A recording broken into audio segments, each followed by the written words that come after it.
A mídia na política. Gotti. Depois que nós. Ah, Comecei a depois que gravar assist... agora, Zé. Tá gravando? Isso, comecei agora. Muito bem.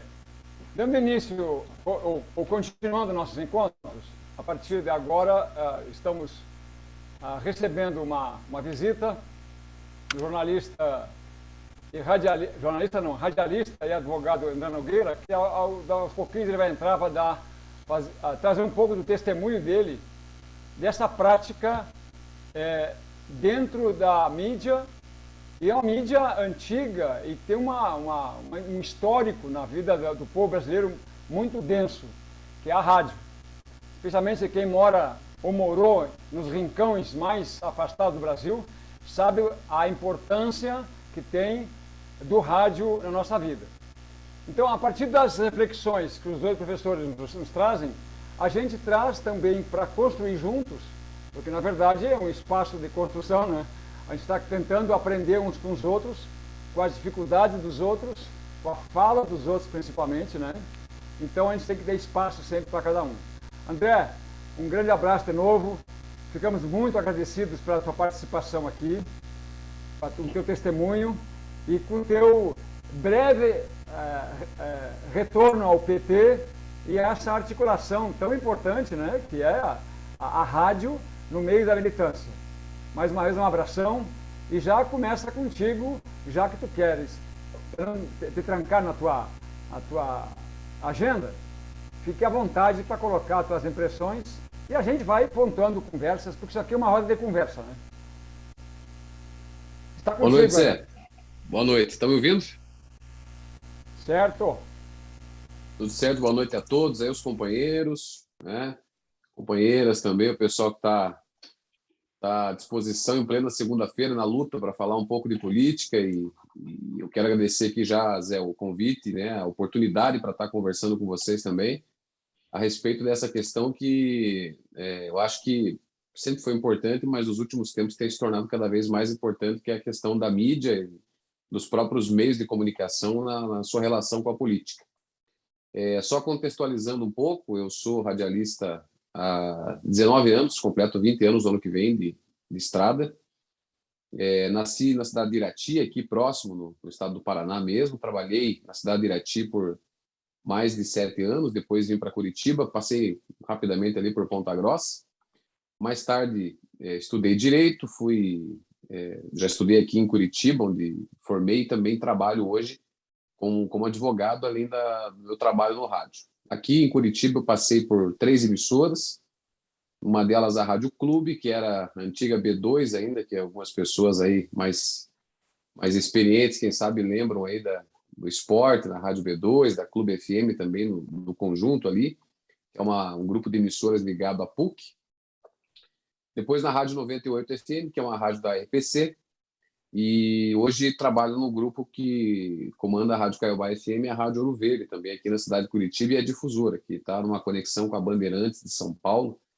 Então, eu acho que dentro do rádio, dentro daquilo que a gente viveu e pôde acompanhar, e eu também sempre muito, muito ligado à política, sempre gostei muito da política partidária, fui filiado ao PT até 2011, nunca me desfilei do PT. Quando eu transferi meu título para Curitiba, acabou não sendo feita a transferência de filiação. Eu fui saber depois que não tinha sido feita, porque eu pedi para o diretório diretivo fazer. E aí fiquei fora. Fiquei fora um tempo. Depois recebi um convite, me filiei ao PDT por alguns amigos de faculdade e tudo mais. Mas diante já de um ano atrás, aí, até menos disso, o sangue petista fala mais alto e os posicionamentos do PDT não foram muito condizentes com aquilo que se esperava também, em virtude daquilo que a gente está vivendo no Brasil, que é um pouco surreal, assim, né? Então, eu já tinha resolvido sair mesmo e agora estou trabalhando nesse retorno aí. Bom, eu acompanhei a aula 18 que você me passou ali, né, Zé? Que é a aula em especial, que acho que é tema desse encontro. Primeiro, eu quero dizer que eu sou muito fã do Alberto Almeida e também do professor Renato Janine Ribeiro, Acho que uma pessoa que teve uma passagem muito curta e merecia ter tido mais espaço no Ministério da Educação, porque é uma pessoa maravilhosa dentro daquilo que se propõe, dos estudos que faz e também com a bagagem que tem, né? E eu tenho acompanhado essa discussão a respeito do Alberto e do Renato, eu participo até de alguns grupos que eles têm no Telegram, sobre a questão de mídia e política, né? E querendo contribuir um pouco, acredito que seja dentro daquilo que é mais ou menos o tema do que está se propondo discutir, eu posso dizer que eu passei um momento muito interessante da política nacional, que foi a eleição de 2018, dentro de uma emissora que, relativamente, por ser uma rádio popular, ela não se propõe a fazer especialmente notícia, mas que tem programas de notícias, né? O rádio ele mudou muito nos últimos tempos, então a própria Jovem Pan, que é extremamente bolsonarista, ela começou a construir uma programação mais de conteúdo. Podemos colocar aqui a qualidade do conteúdo, né? Porque, pelo amor de Deus, mas é um conteúdo, não é só música, né? Começou lá com o programa Pânico, antigamente, o programa em São Paulo, o Morning Show, era um programa que tinha uma programação jornalística mais, digamos assim, imparcial, de certa forma. Nos últimos tempos, eles tomaram um posicionamento que é claro, totalmente conhecido, de defesa não é nem de direita, é de extrema direita, porque faz uma comunicação bélica em torno de minorias, sufoca a opinião contrária, de certa forma até agressiva, mas ela instituiu no rádio FM popular, e ela é uma rádio popular jovem, a questão de conteúdo. Então as rádios começaram a se adequar em busca dessa questão mais de conteúdo jornalístico, conteúdo noticioso, ao invés de tocar só música. Então hoje nós temos aí a Massa FM, que é do governador do estado, a própria 98, que eu trabalhei até 2 anos, que é ligada à RPC, que é uma rádio popular, toca música popular. A própria Caiobá, na qual eu trabalho hoje, também é uma rádio popular, toca música popular, mas que tem espaços de notícias. E são nesses espaços que a gente atua, né? Eu trabalhei na 98 já fazendo isso de manhã e à tarde, e hoje na Caiobá também fazendo de manhã à tarde. E a gente pôde acompanhar ao longo de 2018 o que é informação e contra-informação, né? Eu acho assim que na pandemia, principalmente, ficou muito clara a importância do rádio.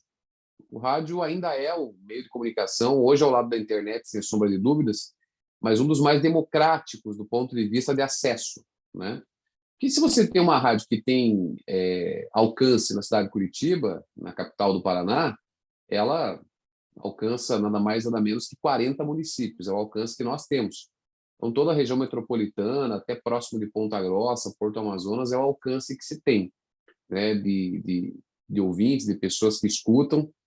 Então, a gente pode observar, principalmente nesse período de 2018 para cá, a informação e a contra-informação e como isso impacta numa eleição, né?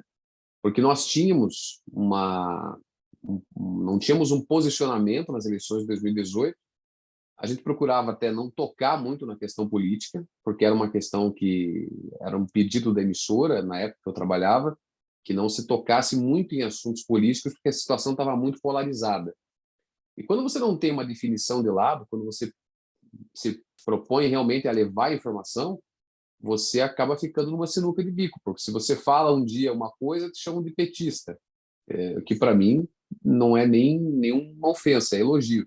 Agora, se você fala uma outra coisa, te chamam de bolsominion, porque a maneira com que as pessoas recebem a informação e elas analisam na contra-informação é impressionante. Nós temos um quadro, nós temos uma proposta, já tem há 3 anos, que é um quadro no programa de manhã que a gente escolhe uma fake news aí dessas de maior circulação e desfaz a fake news. Então, por exemplo, a semana passada a gente até usou uma situação do Lula, que tinha uma acusação que o Lula tinha dito numa entrevista que tinha fundado o Náutico lá no estado do Nordeste, e a gente tenta desmistificar essas mentiras. E é impressionante como a resposta do ouvinte, às vezes, dos mais fanáticos do próprio Bolsonaro, ela vem imediata, ela vem no ato, as pessoas já começam a xingar, vocês fazem parte dessa mídia esquerdária, porque conseguiram colocar na cabeça dessa gente, que eu falo assim, que eles são tão alucinados, que eles acham que a Globo apoiava o Lula. né, que a Globo, que o Lula era o candidato a esquerda tinha parceria com a Globo e com a grande mídia, que é o que eles chamam, quando na verdade a gente sabe que por interesses a própria Globo e qualquer outra emissora construíram o cenário perfeito para o Bolsonaro se eleger. E aí eu digo uma coisa que eu tenho conversado com vários amigos, já internamente, no tempo de pré-eleição, quando começou essa Operação Lava Jato, a gente sempre dizia o seguinte, que a mídia estava comprando um problema, sobretudo a televisão, e eu tenho vários amigos na TV aqui em Curitiba, vários amigos na TV em São Paulo, no rádio também, comprou um problema no qual ela seria a vítima. E é o que a gente observa hoje, porque a própria esquerda sempre foi muito repulsa à questão da Globo por saber tudo que a Globo já fez. Não só a Globo, a revista Veja, outros veículos de mídia impressa, TV, a manipulação do debate em relação ao Lula, as denúncias que aconteciam nas vésperas da eleição, como 2006, aconteceu um estardalhaço, e isso perdurou até a eleição da Dilma, até 2014, então de maneira mais aguda ainda, e a criação do sentimento de antipolítica, né? A imprensa ela tem uma força, e eu consigo medir isso trabalhando, aquilo que você coloca como posição, que não seja nenhuma questão meramente político-partidária. Você não está atacando político A ou político B, você nem está questionando político A ou político B, mas aquilo que você coloca em pauta, um tema que favoreça aquele político A ou político B, acaba se tornando uma ferramenta de comunicação política, mesmo que indireta. Então, assim, se a gente é um veículo que desacredita de vacina, a gente automaticamente está favorecendo o discurso do Bolsonaro. Está fazendo uma política que não é propriamente partidária, não está defendendo o Bolsonaro, mas essa pauta incutida na cabeça das pessoas, ela defende o Bolsonaro. Então, quando a mídia fez todo o estardalhaço em cima da Lava Jato, e não por acaso o Moro é o candidato preferido agora, porque se o Moro peidar, vira manchete amanhã nos jornais, né? É o que a gente está vendo aí. Hoje tinha uma manchete absurda, assim, Moro vende casa que estava usando nos Estados Unidos. Para a gente que trabalha com imprensa, olhar esse tipo de coisa, qual que é o interesse? Era uma casa comprada com dinheiro público que tinha interesse de notícia? Não, é uma formação de cenário, é uma formação de espaço para que ele possa se fazer dentro daquilo ali. Esse sentimento de antipolítica que foi criado pela exaustiva cobertura da Lava Jato, por um exaustivo posicionamento da corrupção no país como mal maior, único e prioridade, e único mal a ser extirpado da política, ao meu ver, pelo que eu observo, principalmente de pessoas, porque como a gente conhece muitos ouvintes e muitas pessoas, a gente vê, e lideranças também, às vezes, pessoal de comércio, que tinha muita gente que já votou mesmo no Lula, mesmo no passado, e que hoje tem uma visão totalmente deturpada daquilo que aconteceu. Porque você vê uma pessoa fanática, uma pessoa de direita, aqui no Paraná, que é mais conservador, na região sul, dizer que não vota na esquerda por conta de que ela é abortista ou porque defende direitos de comunidade LGBT, qualquer coisa que ataque a questão conservadora é uma coisa. Agora, você olhar para um cidadão que viveu muito melhor no governo do Lula e ele olhar para você e perguntar assim, o que o Lula fez? Isso é desinformação feita pela informação, porque a própria mídia gerou esse momento com a desinformação, com o ódio à política que se fez. Então, eu acho assim que o papel da imprensa, e eu acompanhava até uma conversa antes aqui, o papel da imprensa, sobretudo aqui no Paraná, em regiões mais conservadoras, é muito grande na formação política do nosso Estado. Eu posso falar pelo Estado porque, né, é onde eu moro, é onde eu nasci, eu cresci no rádio do interior, trabalho em Curitiba há 3 anos, então é onde eu posso analisar essas experiências e contribuir. No interior, o rádio ainda é muito forte. Tem um determinado momento que o professor Alberto ele comenta na aula em que as pessoas mandavam recados pelo rádio, né? Mandavam recados para as pessoas, olha, fulano mandou avisar isso e aquilo. Na cidade que eu nasci, ainda funciona isso. A rádio ainda dá, todos os dias, 4 blocos durante o dia, nota de falecimento. E a maneira que as pessoas da agricultura familiar, as pessoas mais simples, onde ainda não têm acesso à internet, onde não tem ainda o costume de se informar por outros meios e por mídias sociais, é o único canal de informação que elas têm. Então, você tem um jornal no meio-dia, numa rádio local, numa cidade de 60 mil habitantes, que, por exemplo, a pessoa liga e fala assim, olha, eu estou precisando, se alguém tiver para mim, de ovo de pato, para fazer ovo de pata, para fazer remédio. Esse é o poder da comunicação, e não à toa, e aí eu vejo pelos próprios colegas de profissão, não à toa o bolsonarismo, a extrema-direita, ela soube cooptar muito comunicadores, sabe? Sobretudo no interior, soube dar valor e cooptar muito comunicadores. Eu conversei há mais ou menos uns 8 meses com o Martim Stech, né? E ele estava formando um grupo de discussão pelo próprio mandato da Gleisi para tentar angariar influenciadores de emissoras de rádio, pessoas de TV local, pessoas da internet, Instagram, Facebook, YouTube, para tentar formar um cinturão de mídias sociais aí em torno do projeto de 2022. E eu acho que essa semana, quando a gente teve aquele podcast em que o Lula bateu todos os recordes, o Podpah, né? E é uma novidade porque o podcast não é um meio ainda extremamente consumido no Brasil. Eu acho que eu pude ver um pouco de esperança que a gente começa, de repente, a furar essa bolha da internet. Mas, assim, eu tenho visto muito o próprio Lula concedendo entrevistas para emissoras do interior. E eu acho isso uma relevância muito importante. Porque, assim, no interior, o rádio ainda é muito forte. O rádio ainda é muito forte. E não raramente nós temos situações...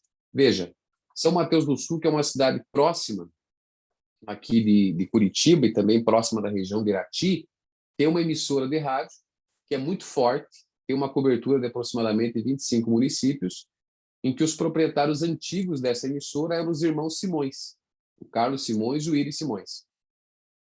Essa emissora foi vendida para um cidadão que não, por acaso, se tornou deputado estadual, que agora, inclusive, saiu do mandato por conta daquela cassação do Francisquini, que era o Emerson Bacil. Então, no interior, a gente ainda tem isso. Tem muita gente ligada à política local que é proprietário de rádio, que é proprietário de emissora, né? E a gente sente, quando a rádio tem um envolvimento político, quando a rádio tem um cunho político, mesmo que não seja uma rádio de político, o quanto a informação fica comprometida e o quanto isso tem impacto na vida das pessoas. Porque, especialmente se você pegar Maringá, o norte, ele tem uma politização extremamente comprometida por conta das pessoas que são proprietárias de rádio. Muitas delas conheço e tal, pessoas que têm ligação na Rádio Paiquerê de Londrina, nas próprias rádios de Maringá. Hoje, por exemplo, a rádio do governador do estado, e aqui pode soar até não é antiético da minha parte falar de uma concorrente direta, porque é uma concorrente nossa, né? A Rádio Massa FM, mas existem momentos que o próprio programa do Ratinho, o Ratinho Pai, faz uma verdadeira exposição de fake news. Um determinado dia eu estava no mercado menor, assim, de bairro, estava ligado no programa e o Ratinho estava falando o que ele tinha recebido a informação de que as pessoas estavam assinando atestados de morte, certidão de óbito nos hospitais de Covid para receber o dinheiro nos hospitais, para receber a verba. Então você veja, é um veículo que é uma concessão pública, né, que explora um serviço de concessão pública de radiodifusão por meio da iniciativa privada, que tem ligações políticas, porque o próprio proprietário é governador de um estado importante como o Paraná, e que espalha desinformação. Então, basicamente, eu acho que é isso, né? A mídia ela tem cada vez mais entendido esse papel da informação contra a informação, mas parece que por alguns interesses, alguns canais ainda não compreenderam que essa pauta é suicida. Insistir nessa despolitização, insistir nessa cruzada contra a esquerda, enfim, ou contra qualquer situação que ameace o status quo, para eles parece que é uma questão de vida ou morte. E, na verdade, o que se tem é absurdo, né? Porque no próprio governo do Lula, no governo da Dilma, não houve um movimento sequer de ameaça, inclusive a hegemonia econômica desses grupos. A gente sabe, a gente tem aí uma pesquisa que é feita mensal em todas as cidades, as capitais e as cidades maiores. É feita uma pesquisa do Kantar Ibope, que é o Instituto Ibope. O Kantar é um braço do Ibope que faz a pesquisa de audiência. Então, nessa pesquisa de audiência mensal, que nós temos acesso todo mês, lá vem o ranking das rádios mais ouvidas. E aí, nesse ranking de rádios mais ouvidas, o governo federal decide onde investe a sua comunicação. A própria rádio que eu trabalho, embora nós tenhamos uma ampla liberdade para falar aquilo que tem que ser dito e entender muito bem a nossa pauta, em determinado momento, fora do programa de jornal, tem propaganda do governo federal. Porque o departamento comercial não se choca com a redação jornalística, né? E também não se aglutinam interesses. O interesse comercial de anunciar é interesse comercial e o interesse que nós temos é interesse de levar a informação. E a comunicação, como eu acompanhei na própria aula do Renato, do Alberto, eu acho que nós tivemos problemas na comunicação. Por exemplo, o auxílio emergencial. O auxílio emergencial sustentou o Bolsonaro na sua popularidade até perto de setembro, por aí, quando ele ainda era de R$ 600. Mas quem fez o auxílio emergencial? Quem fez foi a oposição no Congresso. E a gente conseguiu perder essa batalha de comunicação. Assim como depois de 2 anos de pandemia, tem gente que chega na rádio às vezes e pergunta: mas a máscara não faz mal? Mas o álcool tal, o produto tal não mata o vírus também, igual o álcool 70? Ou seja, são falhas de comunicação que todos temos, e eu acho assim que, enquanto militantes, enquanto pessoas ligadas à estrutura partidária, ligadas a movimentos, a uma causa, todos nós somos comunicadores, além dos veículos de comunicação. A maneira que a gente vende a informação, o conteúdo que a gente compartilha para os nossos grupos, para as pessoas, eu acho que tem extrema importância. Basicamente, é por aí, mais ou menos, eu acho que a gente caminha nessa questão entre mídia, ou mídias, né, e política. Baita fala, André. Eu acho que tem algumas provocações que a gente tem que continuar fazendo. Antecipando para os companheiros e companheiras, eu tinha conversado com o André um momento sobre a questão da presença ou da desenvolvimento das rádios comunitárias, mas tem que ser para um outro momento. Mas acho que abre uma lacuna aí desse preenchimento, dessa participação da comunicação social e política menos conservadora, é a partir da formação dos agentes para as rádios comunitárias. Mas eu não quero falar muito, não precisa, eu acho que tem que passar a palavra para quem tiver mais uma contribuição e continuemos com essa história. Me parece que a Cíntia queria compartilhar uma imagem e uma fala em cima dela. Eu não tenho aqui, Cíntia, eu acho que o Zé pode te ajudar a construir tua fala em cima disso. Boa noite a todos. Obrigada, Zé Ramalho, pela lembrança e contribuição. Hoje eu realmente estou acabada e o companheiro André Nogueira, que é do jornalismo, hoje eu passei um dia coletando depoimentos em rua e com moradores de ruas e tudo mais. Eu estou com o rosto ainda todo marcado por uso de máscara PFF2. Enfim, faz parte da profissão, né? Quando a gente está no quebra-queixo ali.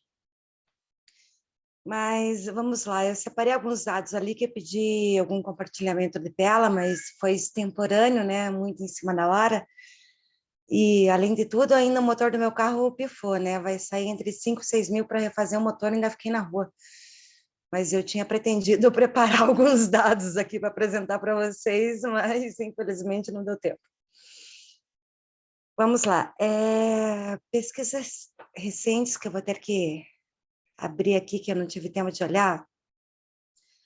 Pelo Observatório da Imprensa, a gente tem o seguinte: nós temos um bolsão, que é o Atlas de Notícia, feito pelo Observatório, inclusive com patrocínio do próprio Facebook e outras entidades.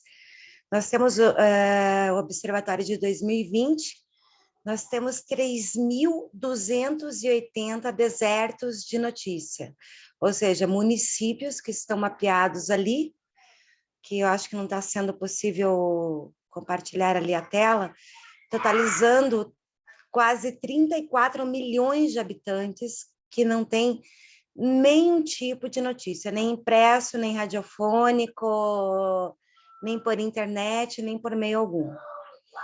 O quase deserto, a gente tem, que tem 1 ou 2 veículos, a gente tem aí, olhando assim rapidamente pelo mapa, mais uns 1.500 municípios. Isso dá praticamente quase 70% dos municípios brasileiros.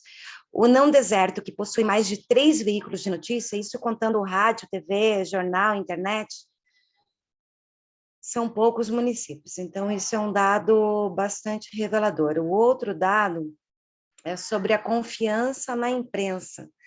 A média global é 44% acreditam em notícias via imprensa, 34% via mecanismos de busca, provavelmente o Google, 24% notícias via mídias sociais. No Brasil, olha como isso muda. A média global é 44%, no Brasil é 54% acredita nas notícias via imprensa. Nas notícias via mecanismos de busca, são 48%, a média global é 34%.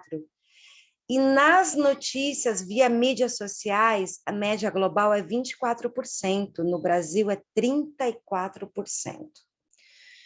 Aí, analisando aqui também um outro gráfico, que é sobre o investimento de mídia, que terminou, segundo o meu gráfico,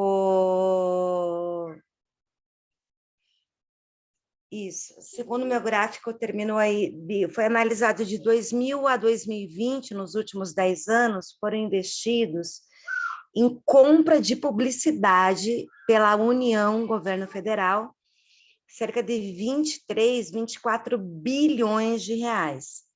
Isso incluiu aí 2 anos do governo FHC, 3 anos, né? Até o PT assumiu o poder em 2003. 50% deste orçamento até 2016, desses 10 bilhões, cerca de 10 bilhões, foram investidos no governo petista. Foram compras de espaços de mídia,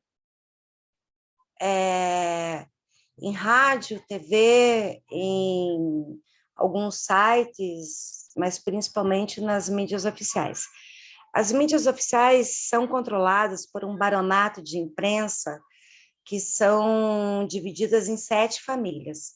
Família Frias Filho, que é a Folha de São Paulo, família Mesquita, que é do Estadão, a família Marinho, que é do Grupo Globo, a família Sarney, que comanda algumas outras coisas. Mas, enfim, são 7 baronatos de mídia que o governo petista comprou esses espaços e não conquistou um espaço de jornalismo. O que se fala hoje, o Brasil, diante dessa confiança na imprensa, que vocês estão vendo no gráfico, de média global e média no Brasil, nós estamos ainda sujeitos a esse baronato. Por quê? Porque essas concessões de rádio, sejam elas rádios comerciais, mas são concessões públicas, ou rádios comunitárias, elas cresceram principalmente em concessões aos neopentecostais nos últimos anos, e no governo do PT, sobre os seus barões e aos políticos do Centrão, que são quem controlam esses conglomerados, fora os 7 baronatos de mídia e suas afiliadas. A Rede Globo possui afiliadas, né, estaduais e municipais, como possui a Record e tudo mais. Então, entendendo esse processo, assim como tem os baronatos também no impresso, como a família Mesquita no Estadão, na família Frias Filho, na família Frias, na Folha de São Paulo, que são os maiores jornais de circulação de país, a gente tem que entender. como esse baronato se estabeleceu, porque é um estudo que se faz desde 1900 e pouquinho, até o momento que nunca se passou a hegemonia. E quando se fala, hoje a gente está trabalhando com metadados, e essas pesquisas demonstram também um novo universo, um universo de conquistas, principalmente no Brasil, de redes sociais e informações por buscadores e por bolhas, né? Por bolhas de WhatsApp, agora com o bolsonarismo migrando para o Telegram, para fugir das regras que estão aqui no Brasil. O que você tem que entender? Tem que se entender, primeiro, o papel do jornalista, da imprensa, que não existe imparcialidade. Você tem um lado. E o lado que a gente, como profissional, e a gente passa, é sempre o lado do opressor. E sempre foi, porque é um baronato. É um baronato, por mais eu respeito muito o relato do colega de profissão e ativista que me antecedeu a fala, mas assim, não há que se ter ilusão. Porque os verdadeiros interesses, quantas vezes houve um massacre, por exemplo, numa ocupação em Campo Magro, na região metropolitana de Curitiba, um acerto praticamente, a mídia deu a entender que foi um acerto entre traficantes e policiais. E depois houve queima de ônibus e não sei o quê, mas na verdade a gente não tem mais um investimento numa contra-hegemonia de informação. Quem são as pessoas dessa ocupação? Por que se revoltaram? Se ali é dominado por uma área de narcotráfico, por que a polícia não fez cumprir mandatos judiciais e agiu dentro da lei e foi como realmente uma guerra de milícias, como bem a gente conhece pela mídia no Rio de Janeiro? Porque esse é um discurso hegemônico, é um discurso de elite contra dominantes contra dominados. Por mais que se pense numa falácia de que a gente tem essa oportunidade de ouvir as pessoas, de reverberar essa voz, o discurso que a gente coloca nas notícias, o discurso que a gente coloca em qualquer pitada de um informativo, ele é o discurso do baronato de imprensa. O PT errou, e errou muito, fechando muitas rádios comunitárias, estendendo concessões aos antigos barões e baronatos, e acrescentando outras, tentando conquistar um público que ele não estava preparado para ter alcance, que é da Igreja Católica e dos neopentecostais, que hoje dominam as rádios comunitárias no Brasil. Então, a gente tem que lidar com isso com muita clareza, com dados que eu estou falando para vocês, não são ilações, são dados que eu estudo há muitos e muitos anos e que eu posso comprovar facilmente. A gente tem que lidar com isso de coração aberto, a gente tem que defender uma radicalização da democracia. O que significa isso? Significa interesses verdadeiramente comunitários, de base, de informação popular, para que essa informação chegue à população. A gente está com esse dado aqui em tela, na confiança na imprensa no Brasil. E hoje essa confiança se traduz, dividida em fake news, nesses 34% ali via mídias sociais, que é o bolsonarismo, e esses 54%, que é sempre a tentativa da direita de voltar ao poder, e hoje com toda a força, com Sérgio Moro, e uma grande parcela do qual também somos culpas de não reverberarmos e rebatermos a atuação da terceira via, que é a aposta do baronato da imprensa e da Faria Lima, que é na candidatura do Sérgio Moro. Então, a gente tem que investir mais em mídias alternativas, mas mídias alternativas que sejam viáveis e, de fato, cheguem à comunidade. Se as rádios comunitárias realmente dependem das concessões, e hoje não podemos mais contar com elas, porque nós entregamos elas na mão de neopentecostais, de católicos mal intencionados, né? de uma parcela muito mais intencionada religiosa, de baronatos de imprensa e de políticos. Hoje a gente tem a chance de colocar as mãos na imprensa, já que nós temos essa credibilidade ainda numa imprensa formal, que no Brasil é muito acima da média mundial, informá-las como o Brasil de Fato, que eu sempre incentivo, e outras mídias alternativas que a gente tem que incentivar e financiar muito mais. Existe uma discussão aí de meta-universo, metadados, que a gente tem que lidar com isso seriamente, que vai para uma discussão de ciência e tecnologia, mas que não é o momento de eu colocar isso agora, mas estou disposta num futuro, mas que, em termos do debate que estamos fazendo hoje, de a política na mídia e na imprensa, é muita ingenuidade acreditar que nós temos espaço. Nós não temos espaço, nós temos migalhas que servem e nos usam para contrapor de forma manipulada a ideia que eles querem passar, que o baronato elitista do Brasil continua querendo passar, via 98 FM, via CBN, via Rádio Massa, via Folha de São Paulo, via Estadão, via todos esses veículos. O que eles usam? Alguma contraposição muito pensada e editada para contrapor o quanto a esquerda é maluca, ela tenta nos pôr como radicais, como utópicos, como se utopia fosse assim, existe a utopia não factível e a utopia que a gente luta para tornar realidade. Eu acho que é isso que a gente, enquanto esquerda, quer.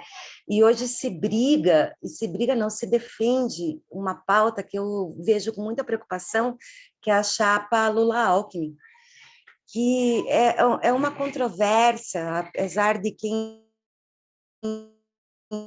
estuda e conhece Lula, sabe que o Lula não é de esquerda. O Lula é um social-democrata, o Partido dos Trabalhadores tem uma composição que se tornou de esquerda por pessoas que tiveram o privilégio de ter uma educação formal, de ter acessos ao longo da sua construção, além da luta contra a ditadura. Mas a figura do Lula em si não é de esquerda, o Lula é um social-democrata. E essa construção da chapa Lula-Alckmin, ela vai muito de encontro daquilo que a gente que é de esquerda luta, que é contra essa hegemonia do capitalismo selvagem, do neoliberalismo predatório, e esse é o discurso que a gente tem que ficar tendo para a mídia hoje. Porque a ocupação são traficantes, a polícia agiu certo, porque são ocupadores, porque são invasores. A gente não vê o MST na mídia, a gente vê essa elite da qual eu tive a oportunidade de ter formação como jornalista e ter uma educação formal da qual o próprio Lula não teve em sua trajetória, porque eu nunca passei fome na vida. Eu não sou dessa trajetória, porque o Lula é uma raridade. Ele é realmente um Mandela dos nossos tempos atuais. Agora, eu que tive essa formação, os companheiros aqui que tiveram essa formação de esquerda, tiveram acesso a livros e tudo mais, estudar desde Karl Marx, Engels e Smith, a gente tem uma posição hoje muito clara. Só que a nossa posição nos veículos de mídia alternativos que a gente ocupa hoje, enquanto canal de imprensa, ela é muito pouca, ela é uma posição academicista, ela é uma posição que não chega das massas. Hoje, o pouco de mídia que se chega nas bases, quando entra a esquerda, é uma posição rasa. Estamos novamente, o Congresso já está com um projeto, o governo Bolsonaro já está com um projeto para uma nova reforma trabalhista. A do Temer destruiu 200 direitos da CLT, essa nova vai destruir mais 300. Ela vai tirar trabalhadores de Ubers, de aplicativos, da possibilidade de vir à formalidade. Ela vai institucionar o trabalho aos domingos, enfraquecer ainda mais os sindicatos, abrindo por empresa, por categoria profissional, sem conflito de unidade federativa, de federações, ainda proibindo e fazendo dispositivos que proíbem contribuições e proíbem e ainda obrigam os contribuintes, os sindicalizados, como aconteceu no julgamento do TST dos Correios agora, o sindicalizado tem que pagar a taxa assistencial de greve e os não sindicalizados não precisam. Foi o julgamento do TST, jogando o trabalhador contra o outro, sendo que os poucos benefícios que tiveram são amplos para a categoria. Então, assim, um jogo de interesses muito podre. E a gente está nesse jogo de interesses. E é muita ingenuidade a gente achar que a coluna do Haddad na Folha de São Paulo reverbera alguma coisa que nos dê algum espaço. É necessário, sim, mas, na verdade, eles usam isso para nos contrapor e para fazer um meio-senso entre um capitalismo e um neoliberalismo extremamente predatório, que são divergentes do que a gente precisa e necessita hoje. Não há mais espaço para esse contrassenso dentro da imprensa e da mídia, para esse discurso de conciliação de classes. É realmente preciso, entre os estudiosos e avaliadores da área, que é preciso uma radicalização da democracia, com novos fomentos a veículos de imprensa e revisão de concessões públicas de rádios, TVs, porque nós ainda contamos com aquele dado cujo telão foi colocado agora há pouco, em que a imprensa ainda tem uma credibilidade, mas essa credibilidade é a que nos massacra. Então, a gente tem que realmente fomentar uma regulação de dados, uma regulação e formas de financiamento de mídia e investir pesado em mídias, não mais chamá-las de mídias alternativas, mas em mídias sociais brasileiras, para que o cidadão tenha alternativa e que não nós, chamados de mídia alternativa, sejamos chamados como tais. Para que o cidadão tenha o acesso ao contraponto de um Brasil de fato chegar nas mãos dele, para ele chegar a enxergar isso por impulsionamento. Isso custa dinheiro de impressão, custa dinheiro de impulsionamento, custa investimento tecnológico, mas para que ele tenha essa mesma oportunidade de acesso, que se invista em publicidade disso, em reverberação do discurso, para que a gente não se chame mídia alternativa, para que a gente se chame uma mídia popular e uma mídia e veículos de imprensa acessíveis ao cidadão e com um discurso à população brasileira, que hoje nós não temos. Qualquer coisa que discutamos, tentando ver alternativas a Facebook, as redes que nos controlam, que ganham milhões nos detonando, a grandes veículos, dos quais eu pertenço ainda, porque eu ainda sou, oficialmente, uma das correspondentes do Estadão no Paraná. Eu comecei a cobrir a Lava Jato na 4ª fase, cobria até a 54ª. Eu conheço o jogo por dentro, eu fiz parte dele. Eu alertei o que estava em jogo. Eu não fui ouvida, continuo não sendo. Então, assim, essa mídia, trabalhar o papel da mídia na política, continuar investindo na aposta ingênua. Será que é ingênua? Nos veículos estabelecidos nesse baronato, é um suicídio para nós de esquerda, um suicídio para a democracia, continua sendo um suicídio e um colonialismo, um feudalismo absurdo, que nós, estudiosos da área, já temos o conhecimento.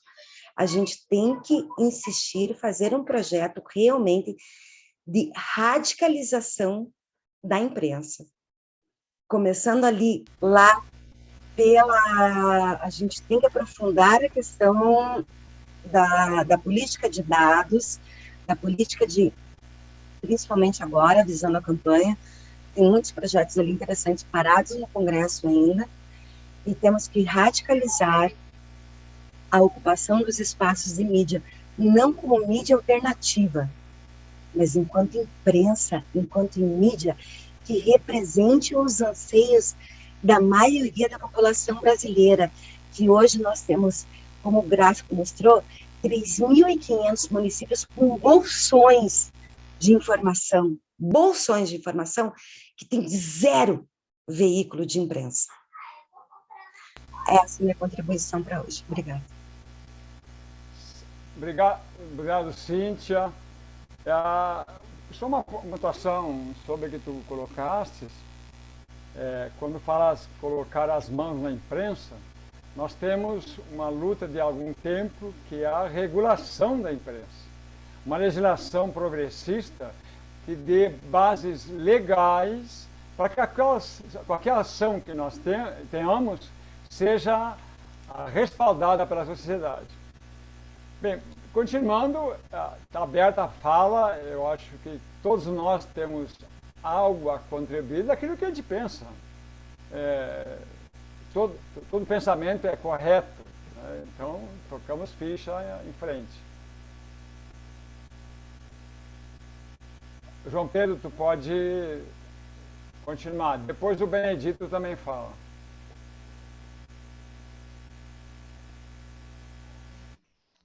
Vamos lá. Eu enxergo, né, e eu vejo alguns especialistas abordando esse formato de mídia como um aparelho ideológico, né, que, na verdade, não existe neutralidade na mídia, né, e a mídia brasileira atua desde sempre como formatador do subconsciente das pessoas, né, no Brasil. Tanto que a gente tem um país negro, em sua maioria, e um país racista, um país que a maioria de mulheres, e um país machista, né, que tem índices elevados de feminicídio, né, um país que mais mata, a polícia mais mata, né, sendo que nele estão a maioria negra. Então, a gente vê como a mídia atua nesse papel de aparelho ideológico de amansar as pessoas e criar um cenário artificial no país, né? As novelas, a própria seleção de notícias no jornal, a seleção de notícias numa rádio, a seleção de músicas também, né? Vai criando todo o formato, vai modificando a cultura das pessoas, e desde sempre elas são bombardeadas com conceitos de direita, né? Conceitos por sempre os veículos de comunicação estarem na mão de pessoas poderosas, influentes, né? Muitas vezes o dono do jornal é dono do rádio, que é dono da TV, que é dono do... Então, ele faz toda a campanha baseada nas ideias dele, né? O filtro que ele quer dar para aquilo.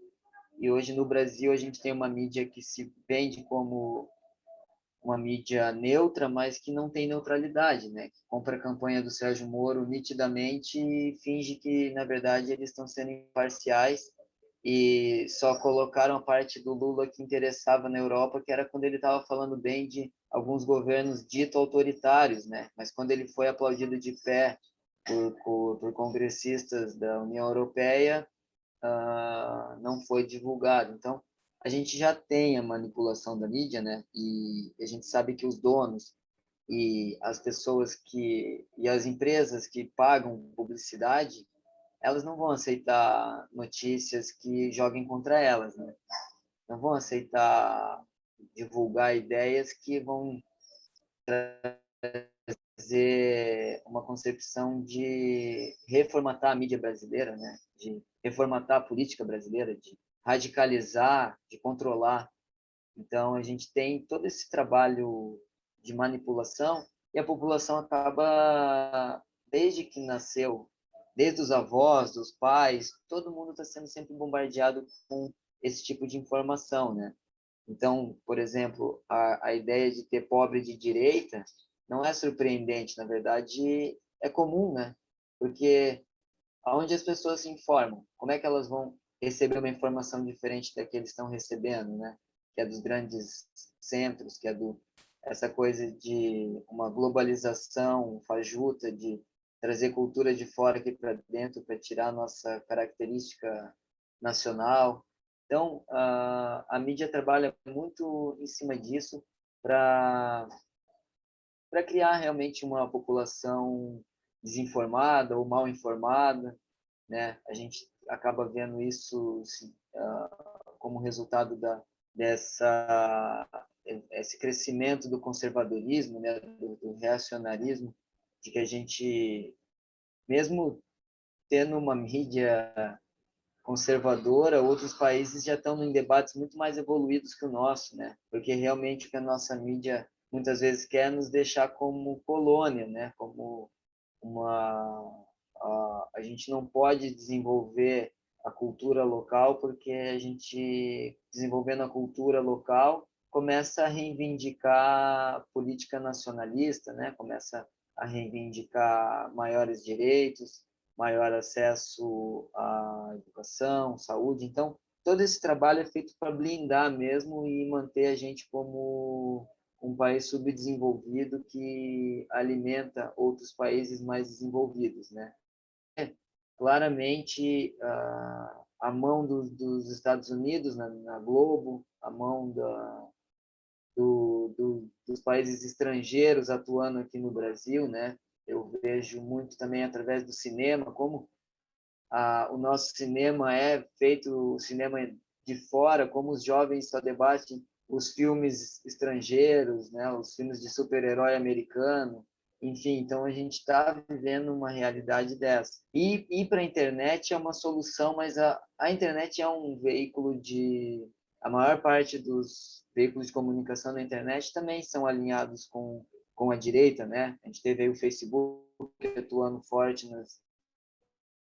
muitas eleições, o WhatsApp relutando em colocar normativas para não ter propagação de fake news, né? O próprio Facebook liberando para colocar certas fake news e outras informações eles restringem. Então, a gente está cercado de monopólios empresariais através da mídia, né? E uma solução realmente é a radicalização não só da mídia, mas da política de concessão, né? Eu vejo países onde muitos veículos de internet ou são proibidos ou são muito bem regulados para não vazar informação, né? Então, deveria ter um trabalho em cima disso para regulamentar muito mais e restringir, né, a forma de atuação, deixando também a informação muito mais abrangente, muito mais local, né, para que as pessoas entendam que o Brasil não é o Rio de Janeiro, né, que a favela não é só alegria, elenco branco, né, sendo que é uma das cidades mais negras do mundo. Então,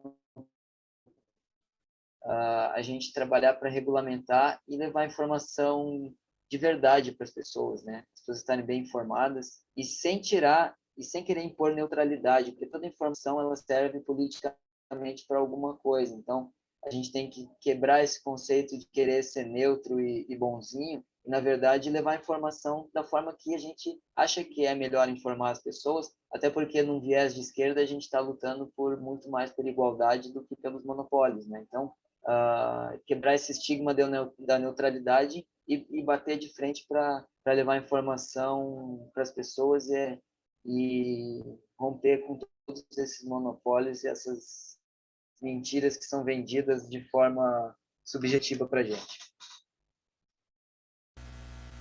Obrigadão, João Pedro. O Benedito, pode continuar.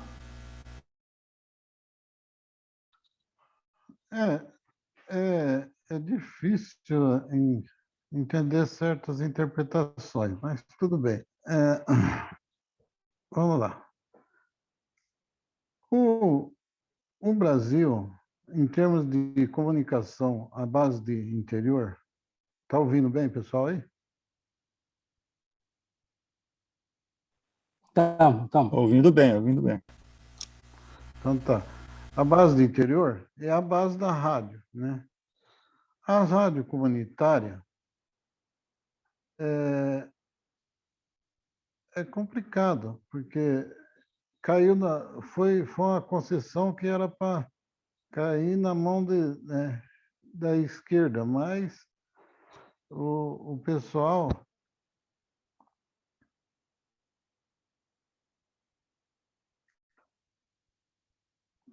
achou que devia fazer uma coisa, que nem aqui no Boqueirão teve uma rádio comunitária. Teve a rádio comunitária do Garcês, foi no tempo que ele filiou ao PT, depois ele caiu fora e aí passou para o PSDB. Teve a rádio comunitária aqui do Boqueirão, nem sei como é que está a situação. Esse dia eu estava conversando com o Zé, ele estava falando que não tem jeito de resgatar, né? Mas nem sei na mão de quem que está. E também,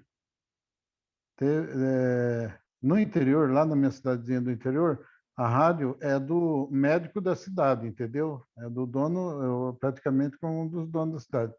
Tudo bem que houve os apoios lá também. Quem conhece a situação lá, houve um apoio quando o César Mato foi lá do PT, né? Então ele apoiou a esse prefeito lá que era acho que é do PP.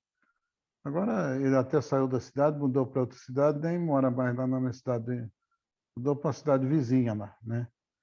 E assim as concessões da rádio. Agora no interior é verdade, a rádio informa aquele que morreu, se o Zé Ramalho, vamos supor, é que nem um bairro que nem Boqueirão, né? Acho que a minha cidade, acho que se der, até menor que o Boqueirão é. É isso, o Zé Ramalho tem ovo de pato lá, já manda um recado para o Zé Ramalho. Ô, Zé Ramalho, você tem ovo de pato aí para mandar para nós aqui, tal? Posso passar aí na sua casa? Aí o Zé liga lá na rádio, né? Ou o Zé Carlos também. Ô, Zé Carlos, você tem uma peça do computador, coisa e tal, né? E tal. E é assim mais ou menos a comunicação, né? Agora, aquele negócio, a internet é triste saber que as pessoas não interpretam bem a notícia da internet, né? Eles lê lá na internet, mas não vai aprofundar o conteúdo da internet. Porque a internet é disparado uma notícia, mas a notícia não é bem daquele jeito. Às vezes há uma edição da notícia, há uma colocação, há uma armação na notícia também, né? E geralmente isso é a favor da esquerda mesmo, né? Porque eles gostam infelizmente, os computadores e as coisas ainda estão na mão de quem mantém o maior poder aquisitivo ainda. Porque você veja bem, enquanto o cara tem um rádio para ouvir, lá no interior, né, um radinho lá de coisa, ele vai receber a informação de quem tem um computador. E o cara do computador, das aí é meio safado, pega e lê o que está no computador, como que ele vai informar o cara do interior? Através do computador, aquela notícia falsa, ele vai passar aquela notícia falsa e o cara vai falar, pô, mas o Lula é contra a gente, né? O Lula não é a favor da gente desse jeito. E aí acaba ferrando mesmo, né? Quantas brigas a gente não teve no interior? Por quê? Porque nós tínhamos direito, o PT tinha o direito de 1 minuto e meio na campanha política, dentro da rádio, por a rádio ser do dono da cidade. A gente não apoiava ele, tinha 1 minuto e meio, né? Só que, para passar um programa do PT, a burocracia que era para gravar um programa, você tinha que ter dinheiro para gravar o programa. Das vezes, as coisas do PT ficavam rodando sem nada. Por quê? Porque não tinha o aparato para gravar. E eles queriam uma coisa de profissional. Eles não queriam uma coisa gravada no celular, não queriam um negócio gravado. Nem celular gravava naquele tempo, né? Porque eu sou meio velhinho já na história, então não tinha as coisas. A gente tinha que gravar profissionalmente e mandar a fita para a rádio. Se eles vissem que tivesse algum defeito, já não ia para o ar. A gente se lascava. E a gente tinha que prestar bem atenção no que ia falar. Porque para dar um retorno mal falado daquela história, porque eu fui candidato a vereador lá no interior, e a gente não tem aquela dicção que nem tem o locutor aí, que nem tem a Cíntia, né? Não é, a gente tinha a gente era petista de coração, né? Mas de falação, muitas vezes, não. A gente era de ação, ação da igreja, ação na comunidade. A gente ia lá, ia desenvolver um almoço e tal. A gente ia lá, fazia o almoço, levava o povo, ia na comunidade, era ministro da igreja. Mas muitas vezes não tinha nem a palavra, ele ia só servir a comunhão e nunca era o ministro da palavra, é o ministro da Eucaristia, que existe o ministro da palavra e o da Eucaristia. E, das vezes, os petistas, a gente não entendia as coisas como é que era. E não era o ministro da palavra, era o ministro da coisa. Então, é aquele negócio. Eles dificultavam o máximo que fosse para o PT. Os outros podiam ir até com defeito de gravação para a rádio, mas eles dificultavam o máximo. E agora, com o negócio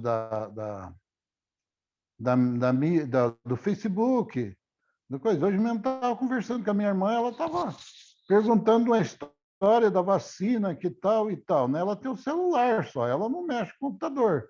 Aí ela viu no celular que o cara falou que a vacina, não sei o quê e tal. Né? Eu falei para ela, não vou entrar em detalhes para não ficar muito.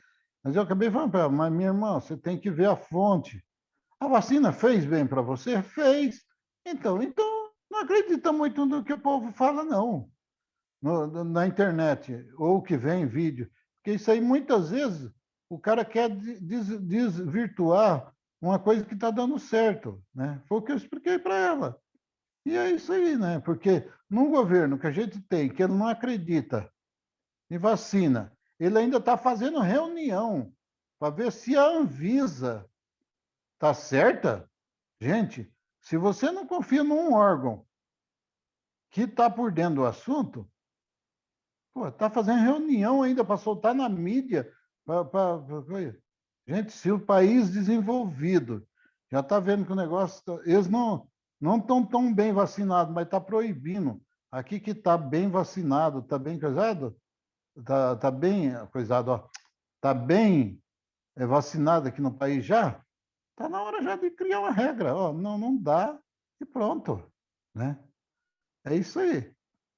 Então, é isso, a minha contribuição é essa. Então, eu vou dizer para vocês, para os pobres, tem que ser na boca a boca.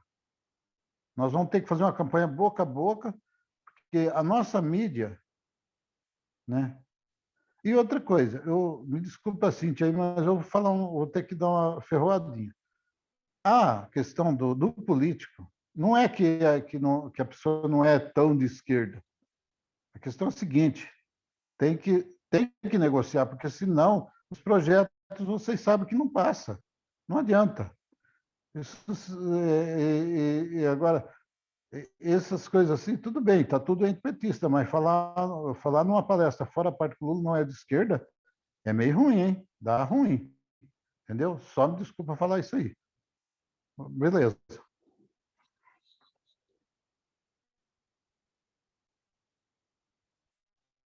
Beleza, Benedito. Zé, depois o Dalmei. Eu vou falar bem rapidinho aqui, tá, gente? É uma coisa assim que me chamou bastante a atenção aí, é que ouvindo ali o professor, acho que é Roberto Carlos o nome dele, né? Falando, ele pegando lá os dados científicos e tudo mais, né? E algumas coisas que ele falou ali, a gente fica assim, mas será que é mesmo? Mas ele estava puxando dados científicos, né? Eu tenho que acreditar no que ele estava falando ali, de que a mídia não influencia muito mesmo, né? De que muitas coisas que a gente acha que né? Não é bem assim. E daí, de fato, eu me lembrei essa semana que eu estava assistindo ali um canal do YouTube E o apresentador falou bem assim, olha, nessa semana a TV, se não me engano lá, a rádio Jovem Pan teve alguns momentos que ela teve 0% de audiência.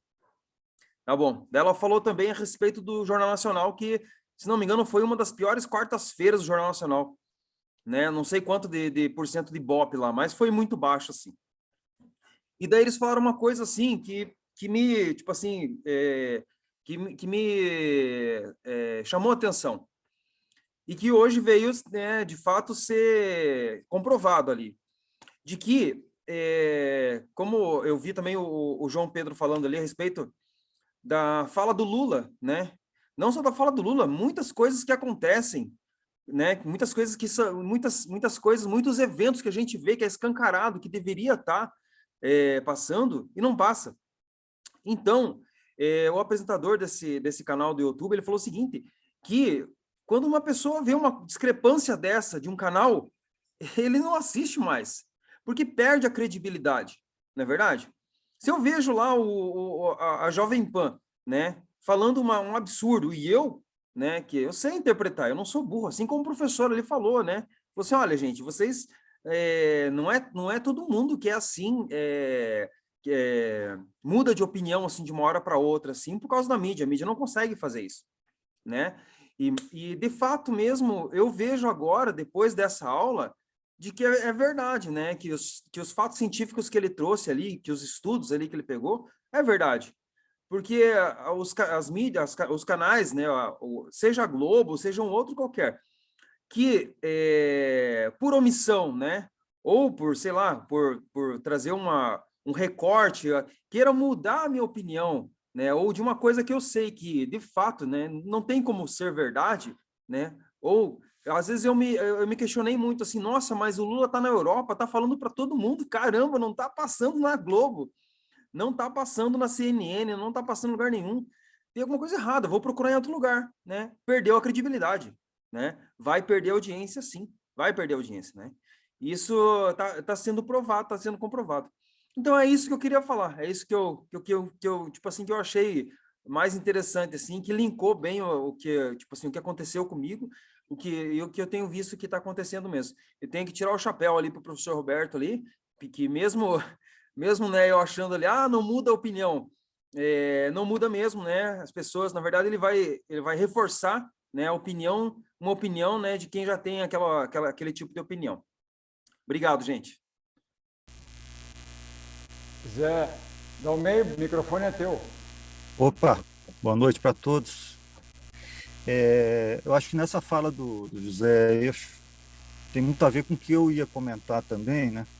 Que eu estava até achando os professores, de fato, né, assim, muito ponderados, né, com relação à questão da influência da mídia, que não decide eleições, assim, não decide, vamos dizer assim, necessariamente, né? Mais ou menos. Agora, pensando bem, o que acontece? Acho que o Brasil passou nesses últimos 7 anos aí, né? Questão de Lava Jato, que a Globo foi em cima mesmo, e a mídia, do modo geral, né? Essa mídia tradicional brasileira, ela foi com muita sede ao pote, agora nós derrubamos a esquerda de vez, né? Derrubamos a... E nessa acabou que eles foram depois traídos pela Vaza Jato, a Vaza Jato quebrou as pernas deles e quebrou toda essa credibilidade realmente que eles gozavam, ou ainda gozavam dentro da sociedade, né? E hoje eles estão realmente meio enfraquecidos, né? Mesmo que, vendo o gráfico que a Cintia apresentou ali, a gente vê que no Brasil ainda, pegando percentual, dentro do percentual, tirando um percentual dentro daquelas porcentais ali, né, de 44 para 58, a mídia brasileira ainda, a mídia tradicional ainda é muito ouvida, a gente se preocupa, a gente fica preocupado porque eles ainda têm capacidade de mobilizar, né, mobilizar principalmente para essa terceira via aqui. Porém, o povo está mais crítico hoje. O que vai ouvir hoje, vai assistir dentro da Globo, ele vai ver com um pé atrás, vai assistir. Por quê? Porque é tradicional, o brasileiro assiste Jornal Nacional, enfim, né? Esses meios, esses jornalismo que já faz parte da história do Brasil. Só que vão assistir com um pouco mais de dúvida, né, sobre aquilo, vão ser mais críticos, né? Então, talvez essa influência que houve ali na eleição, na última eleição, que acabou colocando essa excrescência aí no poder, talvez eles não consigam emplacar essa terceira via que eles tanto tentam aí, né? Então, a briga vai acabar sendo realmente ainda com as redes sociais. As redes sociais acho que vão ainda ter mais efeito aí, né? Embora também esse lado tá perdendo a credibilidade. Você vê Jovem Pan, né, que trabalha muito com essa, quase que trabalha junto com as redes sociais ali, né, jogando fake news de extrema direita. Eles estão perdendo também, né, um pouco de credibilidade. Então, a situação é mais ou menos nesse sentido aí. Eu acho que o povo está mais crítico, né, no que ouve, no que assiste. Talvez essa influência aí, os professores talvez até estejam certos nesse sentido aí, que eu achei no início do que eu ouvi assim, eu falei, poxa, será que não vai influenciar? Influencia. Só que eu acho que a fatia vai ser menor, que eles vão conseguir tirar ou mobilizar, né? Então, por enquanto, o cenário ainda é positivo para a esquerda, né, que foi vítima de toda essa barbaridade nos últimos 6, 7 anos. E o povo, acho que está com isso na mente, bem fresco ainda, né? Outra questão aqui, eu estava reparando ontem eu estava, por acaso, né, assistindo um documentário, acho que é da Record, inclusive, por acaso, passando assim, eu até fiquei, dá até nojo, né? Porque o que eles fazem quanto à questão da regulação da imprensa, né? Que é necessário, eles distorcem totalmente como se fosse a regulação que veio, acho que ficou mais forte na época da Dilma, né, que se falou bastante, né, e a nossa mídia tradicional bateu muito em cima disso, como se fosse uma espécie como que chama, uma censura, né, uma censura, quando na verdade não tem nada a ver, né, mas eles vão por essa linha. Então, nesse documentário ontem, falando sobre a questão dos venezuelanos que estão entrando no Brasil, né, aquela questão do pessoal que está saindo lá do governo venezuelano, a Record, ela começou a colocar uma situação dos jornalistas lá que estão sofrendo algum tipo de retaliação por parte do governo venezuelano, e, de repente, no meio dessa, eles mencionaram o Lula, assim, do nada, né, uma coisa que não tinha nada a ver, e colocaram lá o governo Lula, tal, e colocaram uma mensagem, né, que o Lula falou agora recentemente sobre a necessidade de regulamentação da mídia, e que já colocaram o quê? Como se fosse o Lula quer censurar a imprensa, né? Então, uma coisa totalmente distorcida que coloca ali no meio, que o povo assiste, né?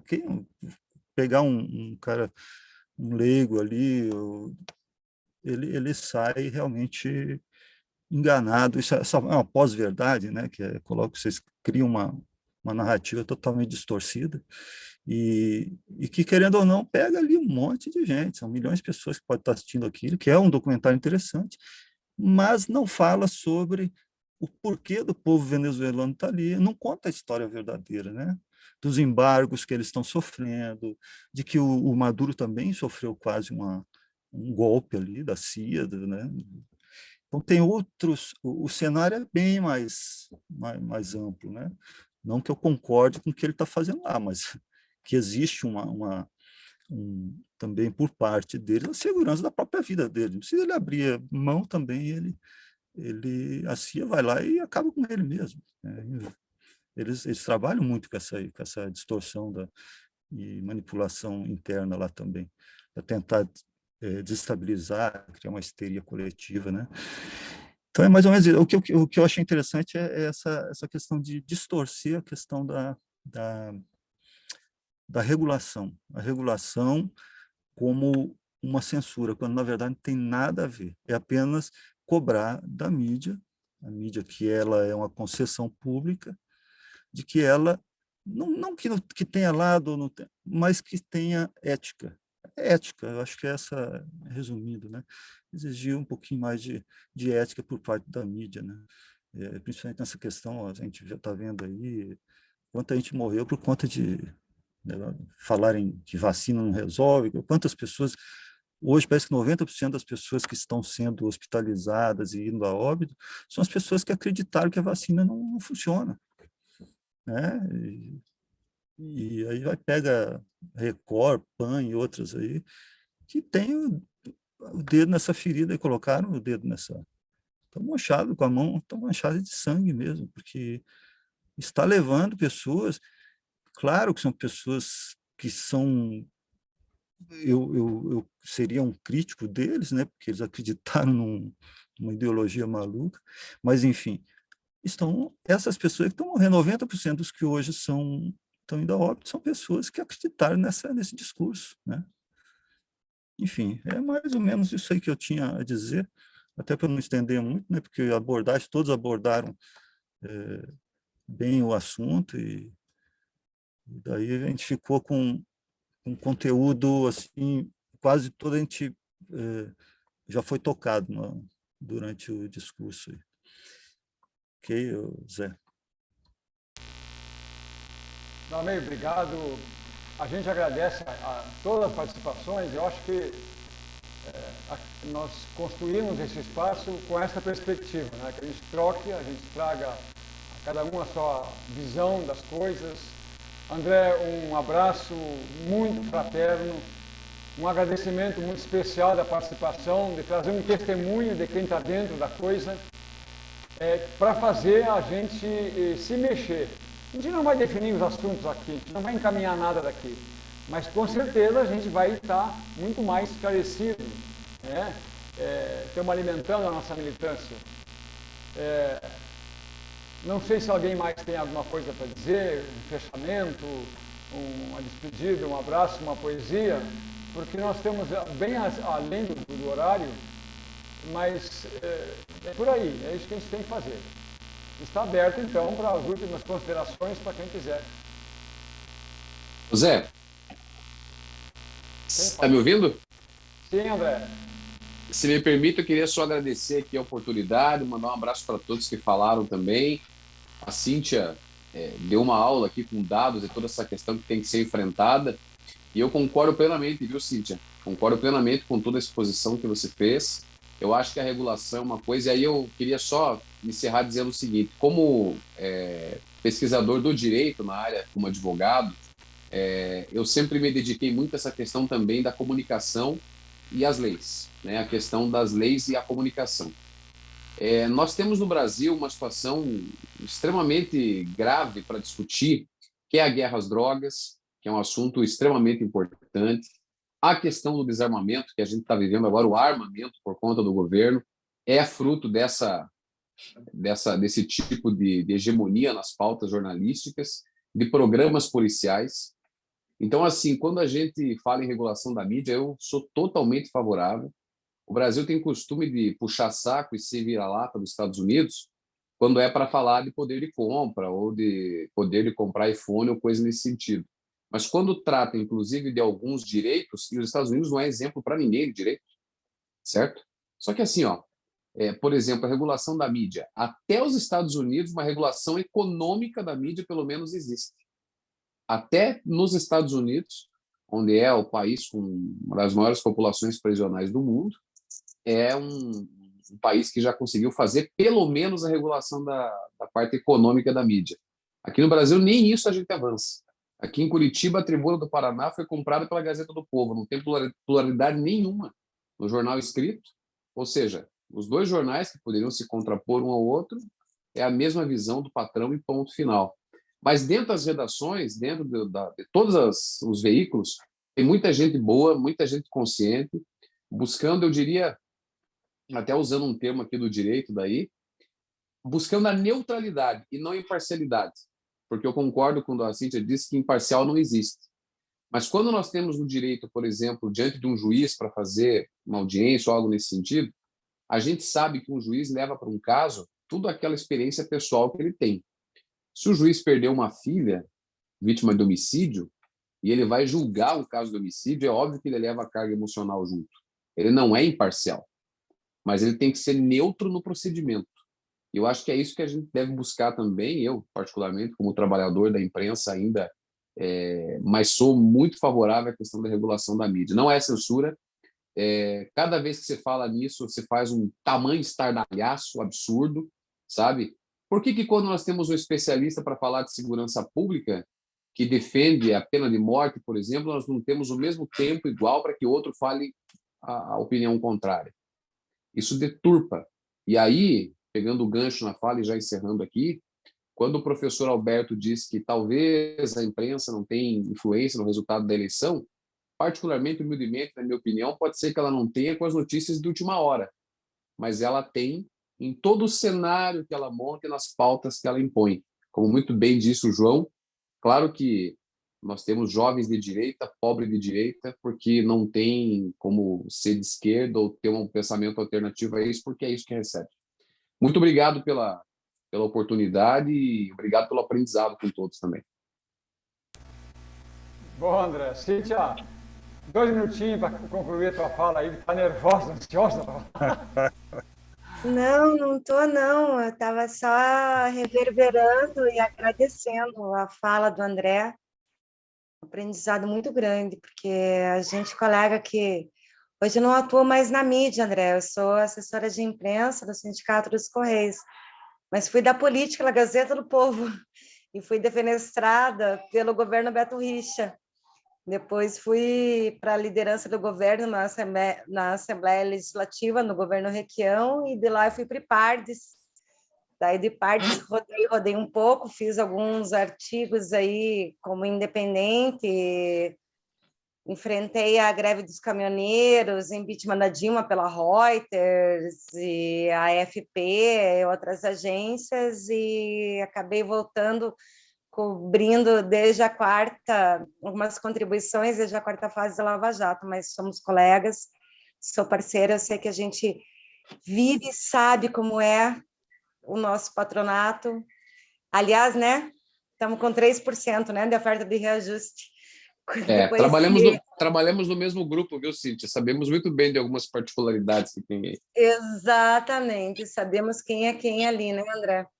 Sim. Então, eu agradeço a sua fala, a sua compreensão. Você me desculpe se eu, de alguma forma, fui muito contundente e crítica ao que você disse. Imagina. Tá? Foi um pensamento, uma vivência, mas sempre com a chance de estar errada, de ser confrontada, criticada e humildemente reconhecer quando estou errada e aprender.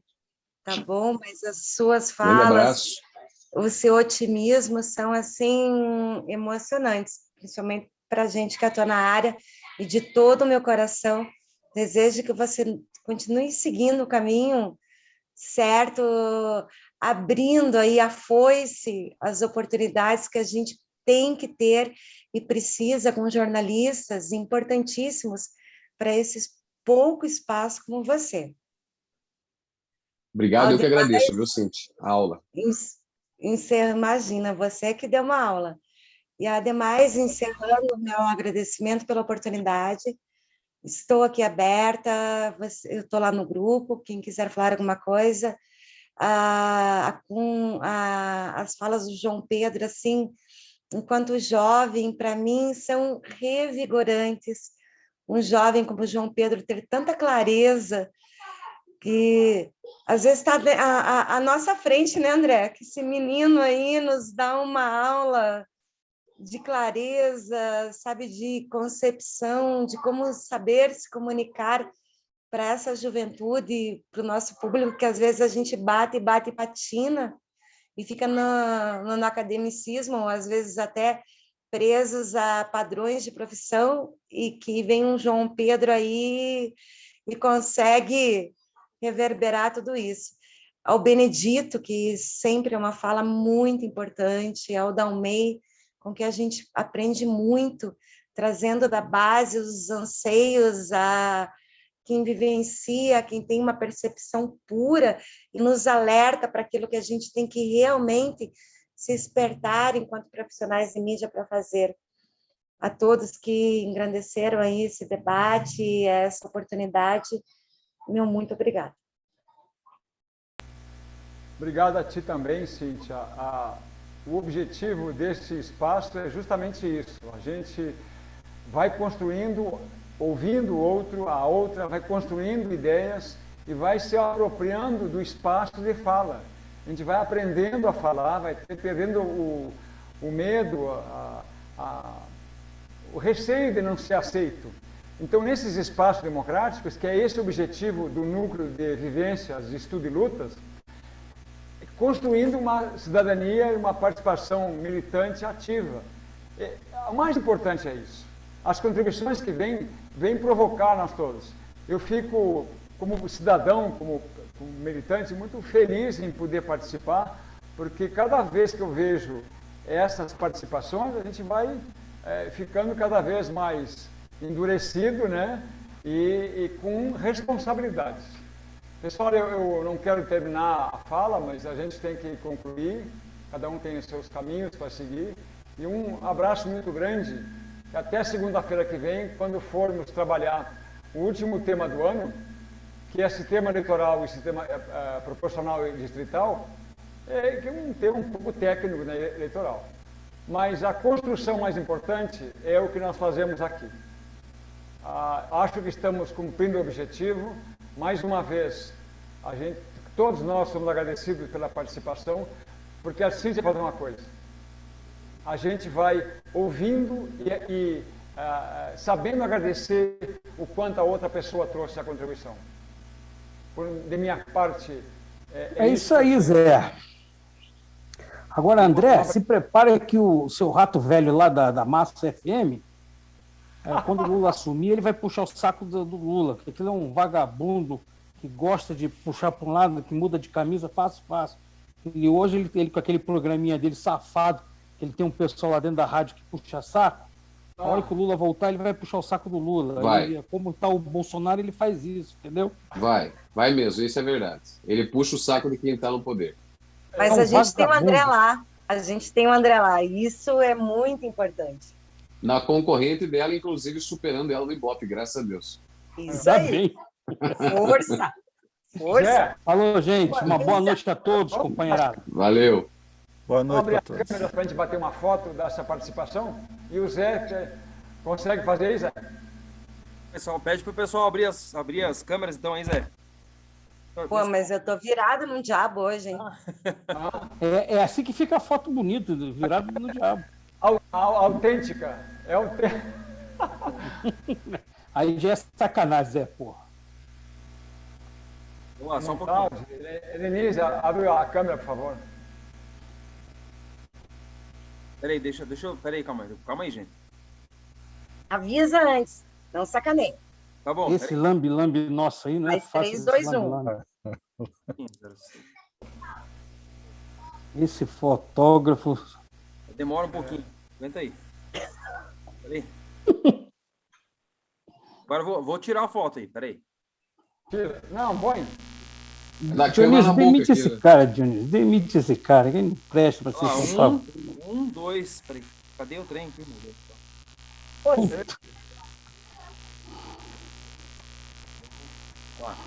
Sarinho. X. Isso. Epsilone.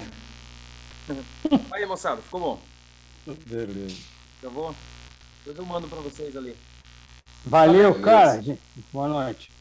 Valeu, boa noite para todos. Pessoal, boa noite. Um grande abraço. Muito agradecido. Até mais. Até mais. Tchau. Boa noite.